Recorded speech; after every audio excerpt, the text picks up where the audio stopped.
భారత communist party రాష్ట్ర వ్యాప్తంగా పట్టణాల్లో 2 సెంట్లు, గ్రామాల్లో 3 సెంట్లు ఇచ్చి ఇల్లు కట్టుకోవడానికి 5 లక్షల రూపాయలు ఆర్థిక సహాయం చేయమని గత నెల రోజులుగా ఈ కార్యక్రమాన్ని ఫిబ్రవరి 10వ తేదీ వరకు నిర్వహిస్తూ ఉన్నాం.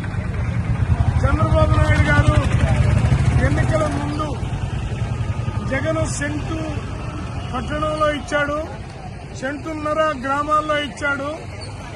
తాము అధికారంలోకి వస్తే పట్టణాల్లో 2 సెంట్లు, గ్రామాల్లో 3 సెంట్లు ఇచ్చి 4 లక్షల రూపాయలు ఇల్లు కట్టుకోవడానికి ఇస్తానని తెలియజేయడం అనేది జరిగింది.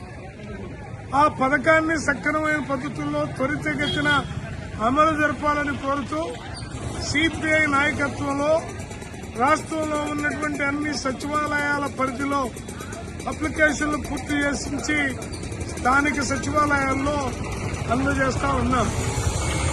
పాత గుంటూరులో ఈరోజు 8వ డివిజన్లో ఈ కార్యక్రమాన్ని పెట్టి నిర్వహిస్తా ఉన్నాం. ఈ పాత గుంటూరు పరిధిలో ఉన్నటువంటి అన్ని డివిజన్ల ప్రజానీకం ఈ రోజు ఉదయం నుంచి సాయంత్రం వరకు, అంటే ఆదివారం ఉదయం నుంచి సాయంత్రం వరకు ఈ అర్జీలు సిపిఐ కార్యకర్తలు, యువజన కార్యకర్తలు వాలంటరీగా ఈ అప్లికేషన్లు పూర్తి చేస్తా ఉన్నారు. ₹1 మీకు ఖర్చు లేకుండా అప్లికేషన్లు కూడా కమ్యూనిస్ట్ పార్టీ ప్రొవైడ్ చేసి ఇస్తా ఉంది.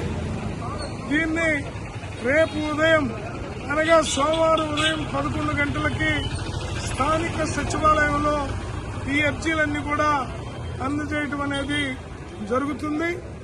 ఇవాళ ప్రభుత్వం చెప్పినటువంటి హామీని అమలు జరపమని కోరుతూ జరుగుతున్నటువంటి ఈ ప్రోగ్రాము ఖచ్చితంగా సక్సెస్ అవుతుంది.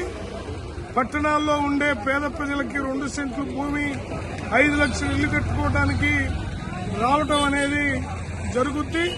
ఇలా ఇస్తామని కేబినెట్ లో చంద్రబాబు గారు కూడా తీర్మానం కూడా చేయడం అనేది జరిగిందనే విషయాన్ని కూడా ప్రజల దృష్టికి తీసుకొస్తూ పాత గుంటూరు ప్రజలందరూ స్థానిక పాత గుంటూరు పార్క్ సెంటర్లో రాస్తా ఉన్నాం. అందరూ వచ్చి ఇక్కడ అప్లికేషన్లు రాయించుకోవాల్సిందిగా రేపు అనగా సోమవారం సచివాలయంలో అప్లికేషన్లన్నీ ఇద్దామని తెలియజేస్తా ఉన్నాం.